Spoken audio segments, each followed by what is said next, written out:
ആദ്യം കുറച്ച് ക്വസ്റ്റ്യൻസ് നോക്കാം, എന്നിട്ട് നമുക്ക് അതിൻ്റെ ഡീറ്റെയിൽസ് നോക്കാം. അല്ല, ഒന്നാമത്തെ ചോദ്യമാണ്, how would you ensure safety of users? നമ്മൾ ലിഫ്റ്റ് അല്ലെങ്കിൽ എസ്കലേറ്റർ ഉപയോഗിക്കുന്ന ആ യൂസേഴ്സിൻ്റെ സേഫ്റ്റി നമ്മൾ എങ്ങനെയാണ് എൻഷ്യൂർ ചെയ്യുക? രണ്ട് കണ്ടീഷൻ തന്നിട്ടുണ്ട്. അതിൽ ഒന്നാമത്തെ, when opening the landing door, ആ ലാൻഡിംഗ് ഡോർ ഓപ്പൺ ആക്കുന്ന ടൈമിൽ. അതുപോലെ തന്നെ രണ്ടാമത്തെ condition, if the car stop between the floor, രണ്ട് ഫ്ലോറിൻ്റെ ഇടയിൽ കാറ് ആക്സിഡൻ്റ് ആയിട്ട് സ്റ്റോപ്പ് ആയി കഴിഞ്ഞാൽ ആ കണ്ടീഷനിലും നമ്മൾ എങ്ങനെയാണ് ആ യൂസേഴ്സിൻ്റെ സേഫ്റ്റി നോക്കുക എന്നാണ് ചോദിക്കുന്നത്. അതിൽ ഒന്നാമത്തെ condition, when open the landing door, ആ ലാൻഡിംഗ് ഡോർ ഓപ്പൺ ആക്കുമ്പോൾ നമ്മൾ എന്ത് ചെയ്യണം എന്ന് വെച്ച് കഴിഞ്ഞാൽ നമ്മൾ രണ്ട് കാര്യങ്ങൾ ചെയ്താൽ മതി.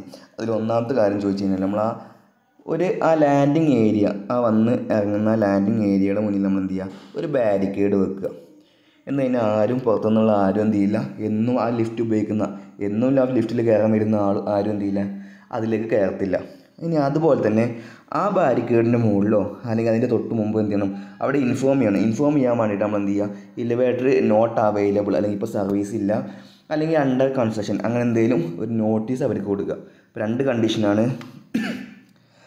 നമ്മൾ ലാൻഡിംഗ് ഡോർ ഓപ്പൺ ആക്കുമ്പോൾ നമ്മൾ എന്ത് ചെയ്യണമെന്ന് ചോദിച്ചു കഴിഞ്ഞാൽ, നമ്മൾ അവിടെ ഒരു ബാരിക്കേഡ് വെക്കുക. ആ ബാരിക്കേഡ് വെച്ചാൽ എന്നും ആ ലിഫ്റ്റ് ഉപയോഗിക്കുന്ന ആൾക്കാർ എന്ത് ചെയ്യത്തില്ല, എന്നാൽ ലിഫ്റ്റിൽ കയറാൻ വരത്തില്ല.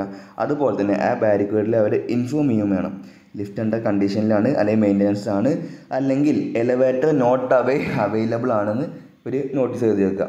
രണ്ടാമത്തെ condition, if the car stop between floor, നമ്മൾ രണ്ട് ഫ്ലോറിൻ്റെ ഇടയിൽ നമ്മുടെ ലിഫ്റ്റ് കുടുങ്ങി കഴിഞ്ഞ് കഴിഞ്ഞാൽ നമ്മൾ എന്താ ചെയ്യേണ്ടതെന്ന് ചോദിച്ചു കഴിഞ്ഞാൽ, ഈ കാറിൻ്റെ അടിയിലൊരു ഓപ്പണിംഗ് ഉണ്ടാവും, നമ്മുടെ ലിഫ്റ്റിൻ്റെ അടിഭാഗത്തൊരു ഓപ്പണിംഗ് ഉണ്ടാവും. ആ ഓപ്പണിംഗ് നമ്മൾ ചെക്ക് ചെയ്യണം, ഉടനെ തന്നെ ചെക്ക് ചെയ്യണം. എന്നിട്ട് എങ്ങാനും ആ ഓപ്പണിംഗ് അതിൻ്റെ ഇടയിലൂടെ ആരെങ്കിലും വീഴാനോ അല്ലെങ്കിൽ ഫാൾ ഡൗൺ ചെയ്യാനോ അങ്ങനെ എന്തെങ്കിലും ചാൻസ് ഉണ്ടെന്നുണ്ടെങ്കിൽ നമ്മൾ അതിന് വേണ്ട കാര്യങ്ങൾ എടുക്കണം. ഒന്നാമത്തെ, നമ്മൾ ആ കാറിൻ്റെ അടിയിലുള്ള ഓപ്പണിങ് ചെക്ക് ചെയ്യണം. എന്നിട്ട് ensure the opening door does not allow anyone to fall underneath, ആ ഗ്യാപ്പിലൂടെ ആരും താഴോട്ട് വീഴില്ല. രണ്ട് ഫ്ലോറിൻ്റെ ഇടയിലാണ് നിൽക്കുന്നത്, രണ്ട് ഫ്ലോറിൻ്റെ ഇടയിലാണ് എന്ത് ചെയ്യുന്നത്, ലിഫ്റ്റ് കുടുങ്ങിയിരിക്കുന്നത്. അപ്പോൾ ആ അണ്ടർനീത്തിൻ്റെ ആ ഡോറിൻ്റെ ഇടയിലൂടെ ആരും പോകാൻ ചാൻസ് ഇല്ലയെന്ന് നമ്മൾ ഉറപ്പാക്കണം. രണ്ടാമത്തെ question, which of the following is not a safety procedure when working on the roof? Which of the following is not a safety procedure എന്നാട്ടോ, നല്ലോണം ശ്രദ്ധിക്കണേ. Not a safety procedure when working on the roof, നമ്മൾ റൂഫിൻ്റെ മുകളിൽ നമ്മൾ work ചെയ്യുമ്പോൾ നമ്മൾ സാധാരണ പാലിക്കേണ്ട കുറച്ച് സേഫ്റ്റി പ്രൊസീജിയേഴ്സും സ്റ്റാൻഡേർഡ്സും ഒക്കെ ഉണ്ട്. അപ്പോൾ അതിൽ പെടാത്ത കാര്യം ഏതാണ് ചോദിക്കുന്നത്. ഒന്നാമത്തെ, use portable light if needed. നമ്മൾ റൂഫല്ലേ, നമ്മളിപ്പോൾ വൈകിട്ടോ അല്ലെങ്കിൽ നൈറ്റോ അല്ലെങ്കിൽ നന്ന രാവിലെയൊക്കെ പോകുമ്പോൾ നമുക്ക് എന്തായാലും എന്ത് വേണം, ഒരു പോർട്ടബിൾ ലൈറ്റ് വേണം. മാത്രമല്ല നമ്മൾ ചിലപ്പം അതിന് മുകളിലേക്ക് കയറുമ്പോൾ വല്ല ലൈറ്റ് ആക്സസ് ഇല്ലാത്ത ഏരിയാസ് ഉണ്ടാവും. അപ്പോൾ നമ്മൾ അപ്പോഴും പോർട്ടബിൾ ലൈറ്റിൻ്റെ ഉപയോഗം വേണം. അപ്പോൾ ഇത് ഒന്നാമത്തെ നമ്മൾ സാധാരണ പാലിക്കേണ്ട കാര്യമാണ്. അപ്പോൾ നോട്ട് എന്ന ഓപ്ഷനിൽ അത് വരത്തില്ല. രണ്ടാമത്, keep away from fall hazard if not wearing any fall protection equipment. നമ്മൾ ഫാൾ പ്രൊട്ടക്ഷൻ എക്യുപ്മെൻ്റ് ഒന്നും ധരിച്ചിട്ടില്ല എന്നുണ്ടെങ്കിൽ നമ്മൾ എന്ത് ചെയ്യണം, നമ്മൾ വീഴാൻ ചാൻസ് ഉള്ള അല്ലെങ്കിൽ ഫാൾ ഹസാർഡിൽ നിന്ന് നമ്മൾ എന്ത് ചെയ്യണം, നമ്മൾ മാറി നിൽക്കണം. ഇനി സി നമുക്ക് നോക്കി നോക്കാം. ഈ ബി ഒന്നും നമുക്ക് കൺഫ്യൂഷൻ ആട്ടോ, നമുക്ക് നോക്കി നോക്കാം. കാരണം എന്താണെന്ന് ചോദിച്ചു കഴിഞ്ഞാൽ, നമ്മൾ ഒരിക്കലും ഒരു പ്രൊട്ടക്ഷൻ ഡിവൈസ് ധരിക്കാതെ നമ്മൾ എന്ത് ചെയ്യാൻ പാടില്ല, റൂഫിലേക്ക് പോകാൻ പാടില്ല. കാരണം വീഴില്ലെന്ന് നമ്മളെ കയ്യിലല്ല. ഇപ്പോൾ സപ്പോസ് നമ്മൾ ആ റൂഫിൻ്റെ എഡ്ജിൽ നിന്നും ഒരു 2 മീറ്റർ പുറത്താണ് നിൽക്കുന്നത്. പക്ഷെ എങ്ങാനും വല്ല കോണിയുടെ അല്ലെങ്കിൽ ലാഡറിൻ്റെ കാലോ അങ്ങനെ എന്തെങ്കിലും വീഴുമ്പോൾ നമ്മൾ സ്വാഭാവികമായിട്ട് ഓടി മാറും. അപ്പോൾ നമ്മൾ റൂഫിൽ നിന്ന് അടിയിലേക്ക് വീഴും. അപ്പോൾ ഫാൾ ഹസാർഡ്, നമ്മൾ റൂഫ് എന്ന് പറയുമ്പോൾ നമ്മൾ ഫാൾ ഹസാർഡ് എക്സ്പെക്റ്റ് ചെയ്യണം. എക്സ്പെക്റ്റ് ചെയ്യുമ്പോൾ നമ്മൾ എന്ത് ചെയ്യണം, ഫാൾ പ്രൊട്ടക്ഷൻ കാര്യങ്ങൾ നമ്മൾ ധരിക്കുന്നേ വേണം. അപ്പോൾ ബി നമുക്ക് കൺഫ്യൂഷൻ ഉണ്ട്. നമുക്ക് സി നോക്കി നോക്കാം. Never approach an unprotected edge. അത് ശരിയാണ്. കാരണം അൺപ്രൊട്ടക്റ്റഡ് ബാരിയർ അങ്ങനത്തെ കാര്യങ്ങളൊന്നും ഇല്ലാത്ത എഡ്ജിലേക്ക് നമ്മൾ പോകാനേ പാടില്ല. ഓക്കെയാണ്. അപ്പോൾ ബി ആണ് ഇതിൽ കറക്റ്റ് ആൻസർ കേട്ടോ. നമ്മൾ എന്ത് ചെയ്യണം, keep away from fall hazard if not wearing any fall protection equipment. Hazard നമ്മൾ ഉണ്ടാക്കുകയല്ല, ഹസാർഡ് ഉണ്ടാവുകയാണ്. ഇനി 3 നമുക്ക് നോക്കി നോക്കാം. മൂന്നാമത്തെ ചോദ്യം, മൂന്നാം ചോദ്യം block the sheave so the car cannot move. ഇതൊരു ബ്രേക്കിംഗ് സിസ്റ്റം കേട്ടോ. Block the sheave so the car cannot move. Where does this safety procedure apply? നമ്മൾ ബ്രേക്ക് കൺട്രോളിലാണ്.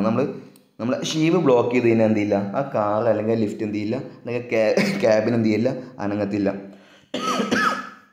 നാലാമത്തെ ചോദ്യം you will need safety shoes too. നമ്മൾ ഉപയോഗിക്കുന്ന safety shoe അതിൻ്റെ ആവശ്യം നമ്മളെ എങ്ങനെയൊക്കെയാണ് സഹായിക്കുക എന്ന് ചോദിക്കുന്നത്. Provide better grip when climbing ladder. സ്വാഭാവികം അല്ലേ. Protect your feet against slippery surface. ചില ആൾക്കാർക്ക് ഓപ്ഷൻ എ മാത്രമായിരിക്കും കറക്റ്റ്, ചില ആൾക്കാർക്ക് ഓപ്ഷൻ ബി മാത്രമായിരിക്കും കറക്റ്റ്. നമ്മൾ കാണുന്ന സാഹചര്യത്തിനനുസരിച്ചാണ്. ചില ആൾക്കാർ ഷൂ ഇടാതെ ലാഡറിൽ കയറും. പക്ഷേ സേഫ്റ്റി ഷൂ അല്ലെങ്കിൽ ഗ്രിപ്പുള്ള ഷൂ നമ്മൾ ലാഡറിൽ കയറുമ്പോൾ നിർബന്ധമായും ധരിക്കണം. കാരണം മെറ്റാലിക് സർഫസാണ് ലാഡർ നമ്മൾ മെറ്റാലിക് സർഫസാണ്. മെറ്റാലിക് സർഫസിൽ നമ്മുടെ സ്കിന്ന് തടുമ്പോൾ എന്തായാലും സ്കിഡിങ്ങിനുള്ള ചാൻസ് ഉണ്ട്. സപ്പോസ് നമ്മൾ കാല് വെക്കുമ്പോൾ ആ ടൈമിൽ സ്ലിപ്പിങ്ങിന് ചാൻസ് ഉണ്ട്, അല്ലെങ്കിൽ സ്കിഡിങ്ങിനുള്ള ചാൻസ് ഉണ്ട്. ഓക്കെ ആണോ? അപ്പോൾ ഓപ്ഷൻ എ കറക്റ്റാണ്. നമ്മൾ ലാഡറിൽ കയറുമ്പോൾ എന്ത് ചെയ്യണം, നമ്മൾ ബെറ്റർ ഗ്രിപ്പിന് വേണ്ടിയിട്ട് സേഫ്റ്റി ഷൂ ധരിക്കണം.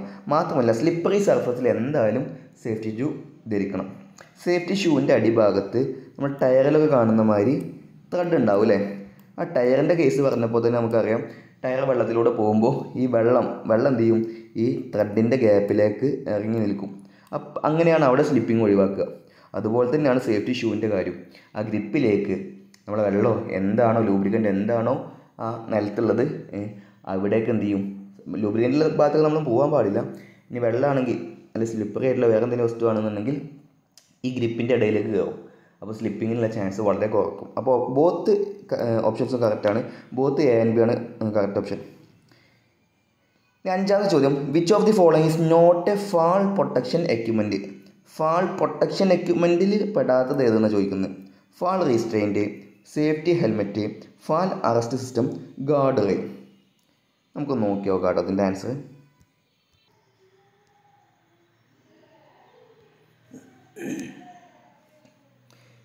അതെ, fall restraint first option A എന്ന് പറയുന്നത് എന്താ?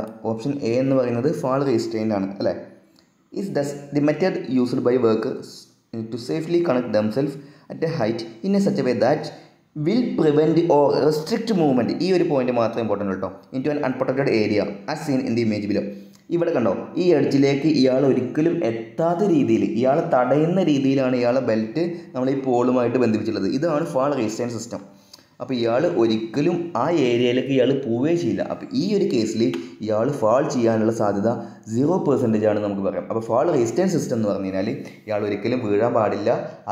അതിന് വേണ്ടിയിട്ട് ഇയാളെ ആ അൺപ്രൊട്ടക്റ്റഡ് ഏരിയയിലേക്ക് തടയുന്ന, prevent or restrict the movement into an unprotected ഏരിയയിൽ അതിലേക്ക് തടയുന്ന മെക്കാനിസമാണ് ഫാൾ റീസ്ട്രെയിൻ സിസ്റ്റം. പക്ഷേ ഇത് ചോദിച്ചു കഴിഞ്ഞാൽ നമ്മളെ ഓപ്ഷൻസ് നമ്മൾ നോക്കിയില്ല അല്ലേ. ഓപ്ഷൻസ് അപ്പോൾ എ നോക്കി നോക്കൂ നിങ്ങൾ. നോട്ട് എ ഫാൾ പ്രൊട്ടക്ഷൻ, വീണ് കഴിഞ്ഞാൽ നമ്മൾ പ്രൊട്ടക്റ്റ് ചെയ്യാനുള്ള കാര്യങ്ങളാണ് ചോദ്യത്തിൽ ചോദിച്ചിട്ടുള്ളത് അല്ലേ. അപ്പോൾ നോട്ട് എ ഫാൾ പ്രൊട്ടക്ഷൻ എന്ന് പറയുമ്പോൾ ഓപ്ഷൻ എ കറക്റ്റാണ്. നമുക്ക് ബാക്കിയുള്ളത് കൂടി നമുക്ക് നോക്കിയേക്കാം. സേഫ്റ്റി ഹെൽമെറ്റ്, എങ്ങാനും വീണ് കഴിഞ്ഞാൽ നമ്മുടെ തലയിലേക്കുള്ള മാക്സിമം ഇഞ്ചുറി അബ്സോർബ് ചെയ്യാൻ വേണ്ടിയിട്ട്, അല്ലെങ്കിൽ ഷോക്ക് അബ്സോർബ് ചെയ്യാൻ വേണ്ടി ഉപയോഗിക്കുന്നതാണ് സേഫ്റ്റി ഹെൽമെറ്റ്. അപ്പോൾ ഇത് ഒരു ഫാൾ പ്രൊട്ടക്ഷൻ എക്യുപ്മെൻ്റ് ആണ്. ഇനി ഗാർഡ് റെയിൽ എന്ന് പറഞ്ഞു കഴിഞ്ഞാൽ അത്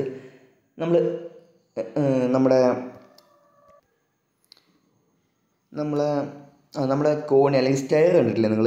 ആ സ്റ്റെയറിൻ്റെ ആ കൈ ഉണ്ടല്ലോ, ആ പിടുത്തം, ആ സ്റ്റെയറിൻ്റെ റെയിലുണ്ടല്ലോ, അതൊരു ഫാൾ റെയിൽ സിസ്റ്റമാണ്, അല്ലെങ്കിൽ ഫാൾ ഗാർഡ് റെയിലാണ്. ഓക്കെ ആണോ? ഗാർഡ് റെയിലാണ്. കാരണം എന്താണെന്ന് ചോദിച്ചു കഴിഞ്ഞാൽ ആ കോണി നമ്മൾ കയറുമ്പോൾ ഇപ്പോൾ സ്റ്റെപ്പ് ഇങ്ങനെ ഉണ്ടാവില്ലേ, സ്റ്റെപ്പ് ഇങ്ങനെ ഉണ്ടാവും. ഈ സ്റ്റെപ്പ് നമ്മൾ കയറുമ്പോൾ ഈ സൈഡിലോട്ട് ഒരിക്കലും വീഴാത്ത രീതിയിൽ, അല്ലെങ്കിൽ വീഴാതിരിക്കാൻ വേണ്ടിയിട്ട് പിടിച്ച് കയറാൻ വേണ്ടിയിട്ടാണ് നമ്മൾ എന്ത് ചെയ്യുന്നത്, ആ ഗാർഡ് റെയിൽ കൊടുക്കുന്നത്. അതുപോലെ തന്നെ ബാരിക്കേഡെല്ലാം അതിൽ പെടും. അപ്പോൾ അതും ഒരു സിസ്റ്റമാണ്. കാരണം അതവിടെ കൊടുത്തില്ലെങ്കിൽ എന്ത് ചെയ്യും, അതിൽ കയറുന്ന ആൾക്കാർ എന്തായാലും വീഴും അല്ലേ. അപ്പോൾ വീഴാതിരിക്കാൻ വേണ്ടിയുള്ളൊരു സംരക്ഷണമാണ്. ഇനി ഫാൾ അറസ്റ്റ് സിസ്റ്റം, ഇതാണ് നമ്മൾ സാധാരണ നമ്മളെ ഇലക്ട്രിക് പോസ്റ്റിന്മേലും എല്ലാം കയറുമ്പോൾ കാണുന്ന ഫാൾ അറസ്റ്റ് ആയിട്ടുള്ള ഓപ്ഷൻസാണ്. അപ്പോൾ അഞ്ചാമത്തെ ചോദ്യം വളരെ ഇമ്പോർട്ടൻ്റ് ആണ്. നിങ്ങൾ എന്ത് ചെയ്യുക, അത് നോക്കി വെക്കുക. നമുക്ക് അടുത്ത ചോദ്യത്തിലേക്ക് പോവാം. 6th question.